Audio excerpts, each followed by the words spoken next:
the phases of the project. So these are the 5 phases in a project life cycle. The first phase is the initiation phase, where we define the project objectives, scope, the purpose of doing the project, and the output that the project will give us at the end.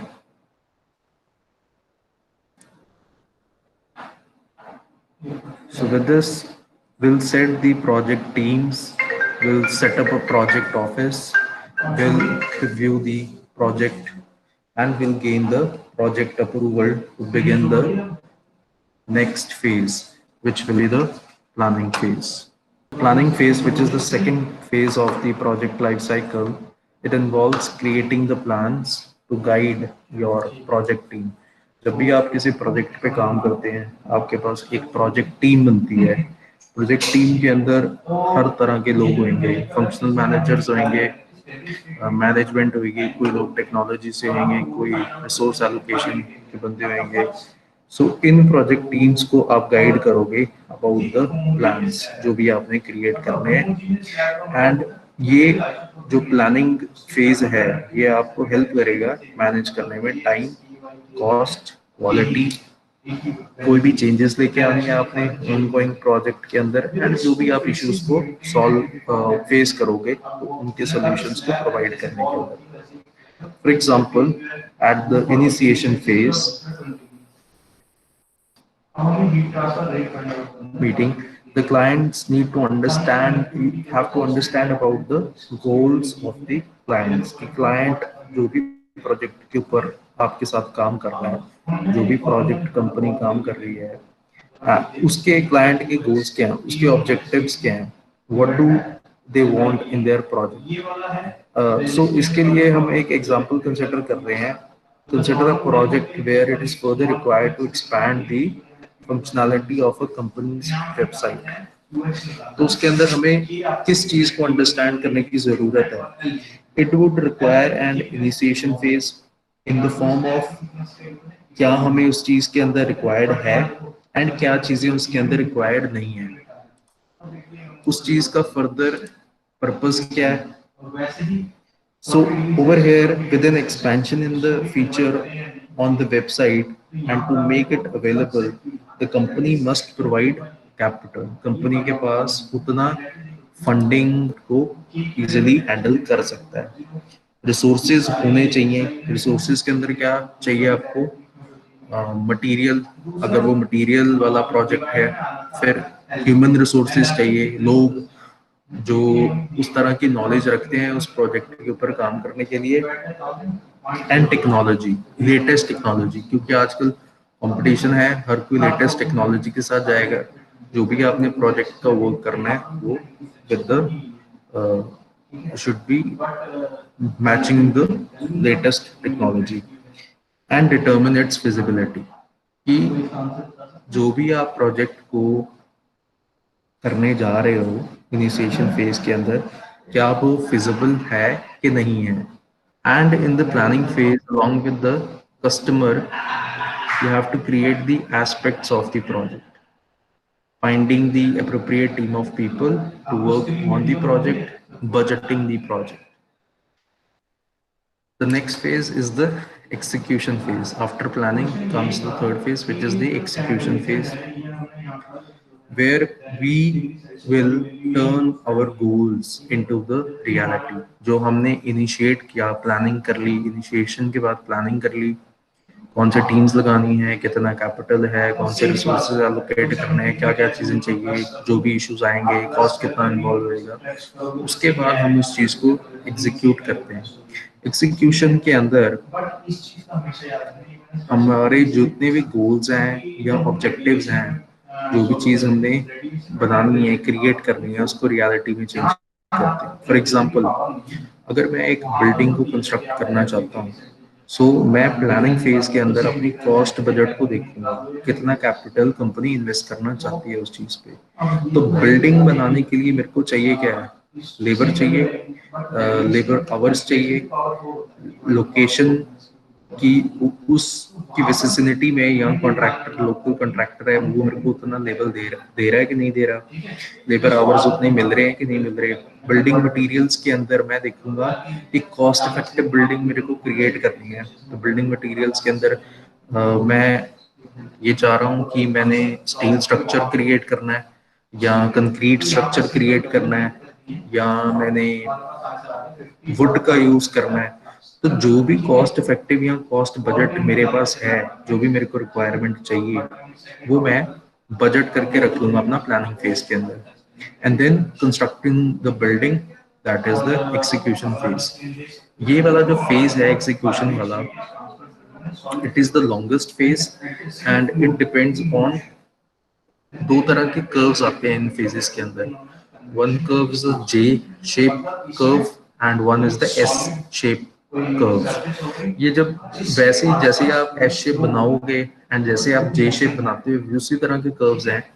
J shape के अंदर क्या हुआ रहता है कि आपका work start होता है, एग्जीक्यूशन में स्टार्ट हुआ एंड एकदम से वो कंप्लीट हो जाता है, पता ही नहीं चलता। एस फेज में slow start and slow ending. S-shaped curve has a slow start and slow ending. J-shaped curve has a slow start and fast ending. इसकी एग्जांपल्स हैं जे शेप की। वेरी सिंपल एग्जांपल मैं आपको बता रहा हूँ, baking the cake in a oven. सो आप देखते रहते ओवन के अंदर केक केक अब बनेगा and even you skip second और वो केक पूरा बन जाता है, ठीक है। एंड एस शेप कर्व के अंदर सबसे स्लो स्टार्ट होती है बिल्डिंग कंस्ट्रक्शन के अंदर, बजटिंग करना, अप्रूवल्स लेना, स्टैचुरी अप्रूवल्स लेना, और फिर एकदम से काम पेस पकड़ता है और फिर एकदम से काम स्लो हो जाता है। जब बिल्डिंग का मेन स्ट्रक्चर खड़ा हो जाता है तो मतलब आपका काम एकदम से पकड़ लिया उसने।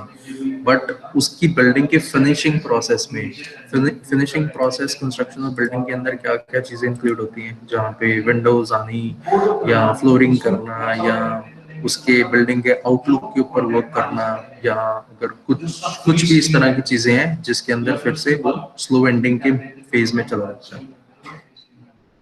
इसके बाद हमारे पास आता है monitoring and control. Monitoring and control phase जो है, it is in which after the implementation and the start of project, the activities which are happening inside the project are monitored to identify any problems and risk। अगर problems आ रही हैं या risk involve हैं, उन चीज के ऊपर सॉल्यूशंस देने के लिए this is the monitoring and the controlling phase. ये monitoring and controlling phase parallelly चलता है एग्जीक्यूशन फेज के साथ, right? And the last one is the closure, closing phase that would take enough time to reach this far। मतलब ये सबसे and वाला phase है, तो सारे फेजेस को पहले initiation, planning, execution, monitoring and control होने के बाद फिर लास्ट में आना है आपका क्लोजर फेज। तो क्लोजर फेज पे पहुंचने के लिए बहुत टाइम लगता है। This phase involves the final checks on the project। Final checks on the project का मतलब है कि आपने जिस ऑब्जेक्टिव से उस प्रोजेक्ट को स्टार्ट किया था, राइट, क्लाइंटेल था जो आपका यहाँ क्लाइंट था, वो क्लाइंट के क्या ऑब्जेक्टिव्स थे जिसके कारण आपके साथ, आपकी कंपनी के साथ उसने एक प्रोजेक्ट को स्टार्ट किया। क्या आपने उस कस्टमर के ऑब्जेक्टिव्स या क्लाइंट की जो सेटिस्फैक्शन है उसको मीट किया कि नहीं किया। So this is the final phase where you check across if you have met the objectives and the customer demands, if your customer is satisfied or not। इसके बाद next we come to the attributes of the project manager। So in the attributes of a project manager, जो आपका project देख रहा है, when somebody is allotted a task, he is the project manager, and if he is looking at your team, if he is guiding your team, if he is leading your team, तो उस बंदे के क्या skills या क्या attributes होने चाहिए, वो किस तरह का बंदा होना चाहिए जो आपको लीड कर रहा है, जो आपका लीडर है, जो आपका हेड है। So first point is the communication skills. जो भी आपका लीडर है, that must be able to communicate with the people at all the levels. कितने लेवल्स होंगे यहाँ पे?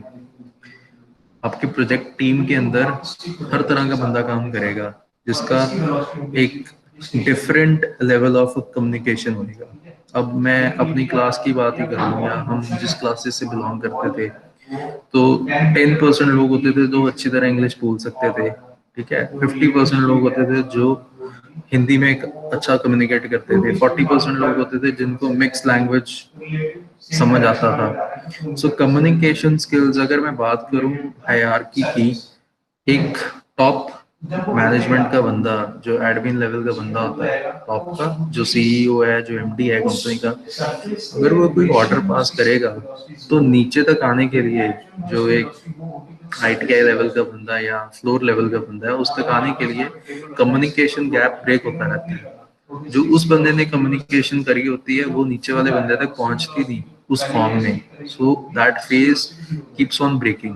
सो आपको टीम के अंदर प्रोजेक्ट के ऊपर, स्पेशलाइज प्रोजेक्ट के ऊपर काम करने के लिए ऐसा बंदा चाहिए जिसका communication skill is there to deal with people at all the levels with a clear communication, to be able to define the responsibility। हर उस बंदे की रिस्पॉन्सिबिलिटी होती है जब आप टीम के अंदर काम करते हैं, ठीक है। परफॉर्मेंस लेनी है, हर बंदे से परफॉर्मेंस लेनी है। Call out the expectations. एक प्रोजेक्ट के अंदर बहुत सी एक्सपेक्टेशंस होती हैं, and bring back the feedback. हर बंदे का अपना फीडबैक रहता है कि जब वो एक प्रोजेक्ट के ऊपर काम करते हैं, so they have the feedback. So first is the responsibility, the leader must be clearly communicating with the people at all the levels, to be able to define their responsibility, to be able to see their performance, to be able to work with some expectations and bring back the feedback from the team. Second is that the leader must be able to negotiate and persuade the team। ठीक है, team के अंदर कोई भी अनबन हो जाए तो हर बंदे के साथ उसकी एक नेगोशिएशन, बात करने की पावर, उनको समझाने की, हर बंदे की बात को अंडरस्टैंड करने की एक अंडरस्टैंडिंग होनी चाहिए कि किस बंदे के साथ किस कैसे डील करना है आपने, ठीक है। सेकंड इसके अंदर आ रहा है higher energy levels. Higher energy levels का मतलब क्या है?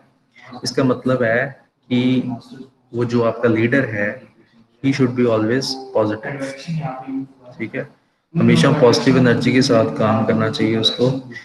एंथुसियास्टिक होना चाहिए वो बंदा, विद कैन डू एटीट्यूड। मैं ऐसा नहीं होना चाहिए लीडर मैं ये नहीं कर सकता, ठीक है।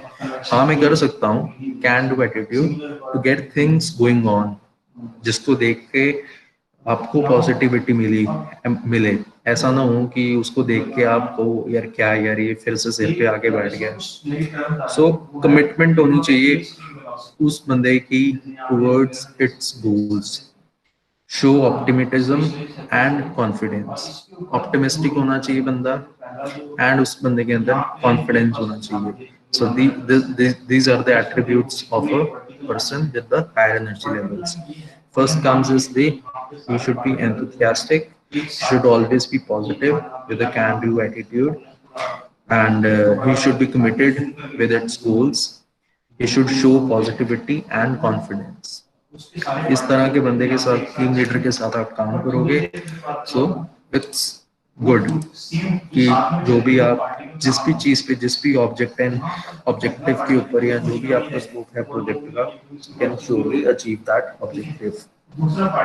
Third is ability to solve the problems। now problem solving skills होनी चाहिए उनके पास। फ्रेश होना चाहिए वो बंदा, क्रिएटिव होना चाहिए, मतलब हर प्रॉब्लम को वेलकम करे। अगर कोई प्रॉब्लम आ रही है तो ये नहीं एटीट्यूड रखे कि ये क्या हो गया, ये तो हम कर ही नहीं सकते, कैसा हो जाएगा। तो ऐसा नहीं है कि किसी प्रॉब्लम अगर आए तो आप सॉल्व नहीं कर सकते, हर प्रॉब्लम का कोई ना कोई सोल्यूशन होता है। Fourth is ambitious, it should be competent, it should have the ability to lead, to challenge, to inspire and to encourage the people around and people in the team. Ambition for achievement, right? The fifth is ability to take the suggestions. Yeah. अब जो leader है, to be able to direct as well as the take suggestions from the team. ऐसा नहीं है कि उसी की बात चलेगी सारी। सो जब भी हम टीम के अंदर काम करते हैं, हमें बोलना भी पड़ता है टीम को काम निकलवाने के लिए, एंड टीम की सुननी भी पड़ती है। ऐसा नहीं है कि लीडर हमेशा सही बोलेगा, लीडर भी गलत हो सकता है किसी टाइम पे। तो उसको एक तो फर्स्ट फॉरमोस्ट चीज यही चाहिए कि it should have trust on the project team. Then is the personal management skills. Personal management skills में जो लीडर है, it should be able to guide the team, to hold the team, to direct towards the right objective। Team के अंदर जितने भी लोग हैं उनको एक यूनिटी के अंदर बाउंड करके रखे, सब सबकी एक ही तरह की सोच होए एंड सबका एक ऑब्जेक्टिव होए, right. Next is time management. Time management के अंदर सबसे जरूरी एंड सबसे फॉरमोस्ट पार्ट है ये, मैंने आपको स्कूल में भी समझाया था। टाइम प्रोजेक्ट को करने के लिए there is a starting date and there is a ending date, it goes for a fix duration. So time management बहुत इंपॉर्टेंट है यहाँ पे। सो इट शुड बी एबल टू कंप्लीट द प्रोजेक्ट अंडर द सर्टेन fixed duration. You should be able to make optimum use of the schedule hours। ठीक है। टाइम मैनेजमेंट के लिए ये नहीं है कि टीम अगर लंच ब्रेक पे चली गई है तो लंच ब्रेक भी रहेगी 1 घंटे के लिए ना, they should manage the time. ठीक है। इसके बाद आएगा team building skills. With the team building skills basically depends upon the leadership style to use, which is to be used during the each stage of the team development। ठीक है।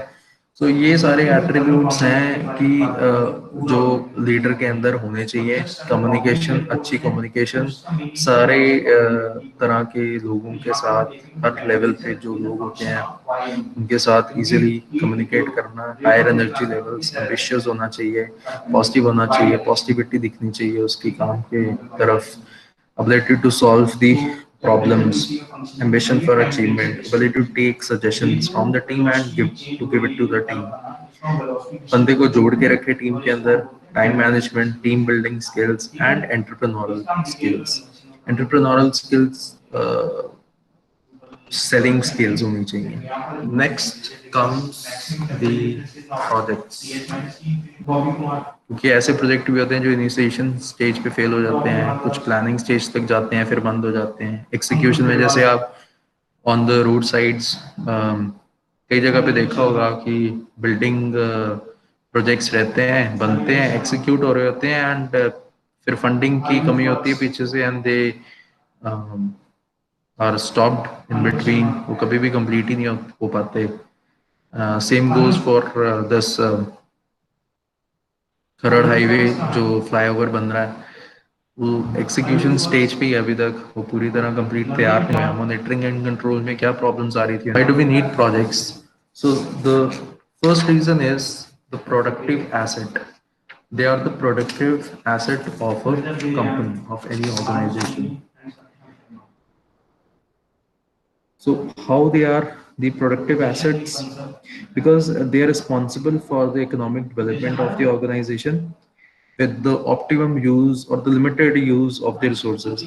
अगर मेरे पास organisation के अंदर कुछ ऐसे रिसोर्सेज पड़े हैं, जैसे मशीन्स पड़ी हैं जो कहीं पे यूज नहीं हो रही या यूटिलाइज नहीं कर रहा मैं उन मशीन्स को, तो मैं क्या करूंगा? I'll take up a project with the organizations, I'll call out for the projects, ताकि मैं उन रिसोर्सेज का ऑप्टिमम यूज करूं, जो लिमिटेड नंबर ऑफ मशीन्स मेरे पास पड़ी हुई हैं, एंड उन प्रोजेक्ट्स को with their certain objectives and goals मैं उनको कंप्लीट करूं। ठीक है। एंड जो मेरे पास कंपनी के अंदर रिसोर्सेज पड़े हैं, resources are in the form of materials, in the form of machinery, in the form of the humans, जो ऐसे बंदे हैं जिनके पास कुछ सर्टेन स्किल सेट पड़ा हुआ है, उनका मैं इफेक्टिव यूटिलाइजेशन करूं। ठीक है। So we can compile it in a way that the projects are the productive assets of economic development of the organization. With the optimum use of the resources, the projects are completed under certain goals. They create a payment for effective skill utilization of the organizational members. So projects क्या है? Projects आपके productive assets हैं, ये recognition लेके आते हैं। So अगर मैं हाईवे पे, आप सब ट्रैवल करते हो, आप सब हाईवे पे गाड़ियां लेके जाते हो, सो यू ऑल नो कि कितने number of roads construction projects या फ्लाईओवर के प्रोजेक्ट्स कुछ जानी मानी कंपनीज ही इंडिया के अंदर बना रही हैं। मैं जो नेम कर सकता हूँ, जो मेरे को आइडिया है, वो लॉरेंस एंड ट्यूब्रो कंपनी है, L&T कंपनी है, जो लेती है प्रोजेक्ट्स बिल्डिंग के कंस्ट्रक्शन के अंदर। I know in the local area of Punjab region के अंदर कुछ JLPL के प्रोजेक्ट्स आते हैं, कुछ माया गार्डन्स जैसे जीरकपुर के अंदर है, जो सबसे ज्यादा फ्लरिश प्रोजेक्ट चल रहा है इस टाइम पे, उसने 2-3-4 सोसाइटीज बनाई हुई हैं। सो रिव्यूज एंड फीडबैक्स तो बाद की बात है, बट मेरे को पता है कि अगर मेरे को फर्स्ट चॉइस करनी है तो प्रोडक्टिव एसेट्स के अंदर मैं देखूंगा कौन सी कंपनी ने कितने नंबर ऑफ प्रोजेक्ट्स पकड़े हुए हैं। सो जितने नंबर ऑफ प्रोजेक्ट्स उनके बढ़ते जा रहे हैं, नंबर इंक्रीज कर रहा है, तो मेरे को एक रेटिंग होती है मार्केट के अंदर कि ये कंपनी सबसे ज्यादा प्रोडक्टिव है। अब अगर मैं ये आपके खाने की बेवरेजेस की बात करूं, सो बेवरेज के अंदर आप क्या कहते हो? किसी भी दुकान में जाते हो, द कॉमन सेइंग इज भैया एक कोक देना। So Coke is the beverage which is there in the market for a long time, right? So that Coke is the productive asset of its company, right? Which is bringing in the customer, which is bringing in the profitability to the organization, which is bringing in the market, which is bringing in the work.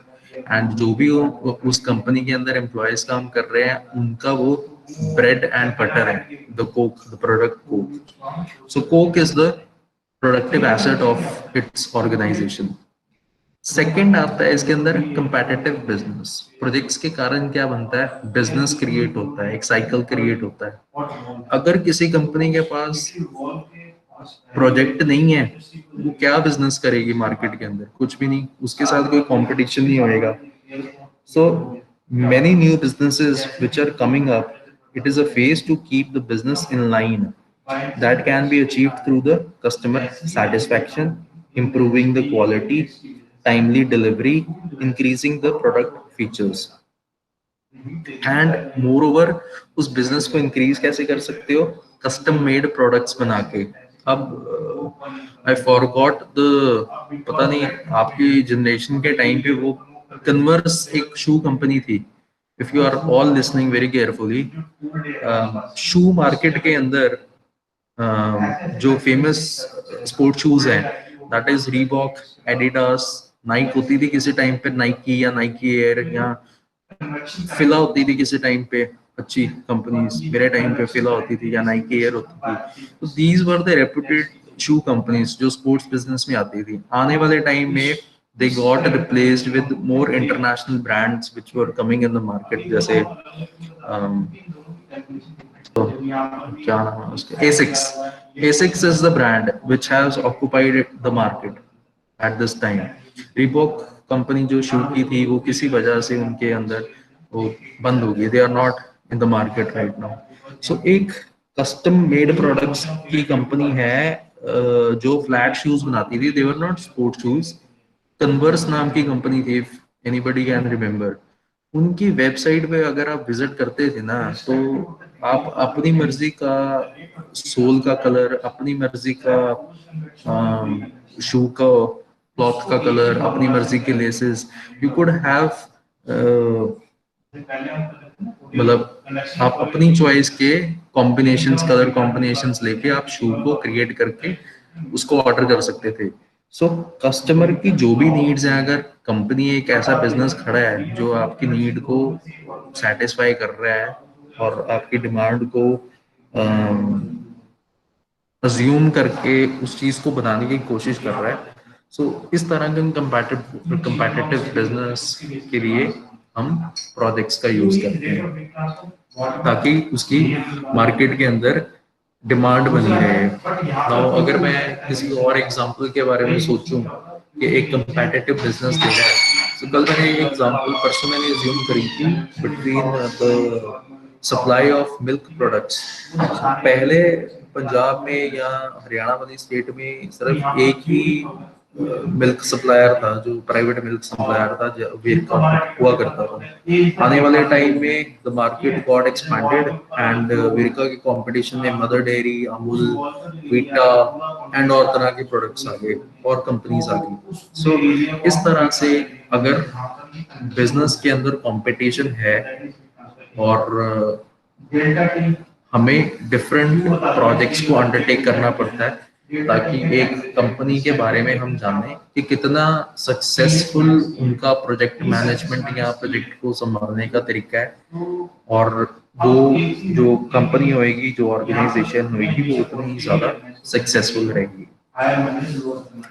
Third इसके अंदर आता है customer needs को कितना हम understand करते हैं। अब हर सेक्टर के अंदर हर डिफरेंट तरह का कस्टमर होता है। अब डिफरेंट कस्टमर मतलब कोई ये नहीं देखेगा कि चीज सस्ती है एंड क्या उसकी क्वालिटी अच्छी है कि नहीं। फिर कोई ये नहीं दिखेगा कि चीज महंगी है तो उसकी क्वालिटी अच्छी है कि नहीं है। सस्ती चीज, घटिया क्वालिटी, चीप मतलब low cost, high sorry high price, low quality, then it could be the high quality and high price. So ये जो कस्टमर नीड्स या हमने कस्टमर को फोकस करना है different from the different sections of the society. Like now कपड़े तो हर जाना पहनता है, ठीक है, labours are wearing the clothes, middle class families भी कपड़ा ले रही हैं, हाई एंड क्लास फैमिलीज भी कपड़ा ले रही हैं। So there is a difference. हमने मार्केट में ना फोकस करा हुआ है।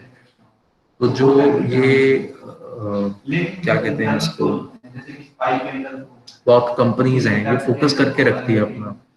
अब रिसेंटली क्या हुआ था, कार मार्केट में क्या हुआ था, अभी recently I mean 5 years back, जो गाड़ियां थी एकदम से गाड़ियां बहुत ज्यादा नंबर में बननी शुरू हो गई। तो ये जो बड़ी कंपनियां थी, BMW थी या और कंपटीशन के अंदर मर्सिडीज थी, टोयोटा की गाड़ियां थी, टोयोटा कंपनी थी, इन्होंने क्या किया, इन्होंने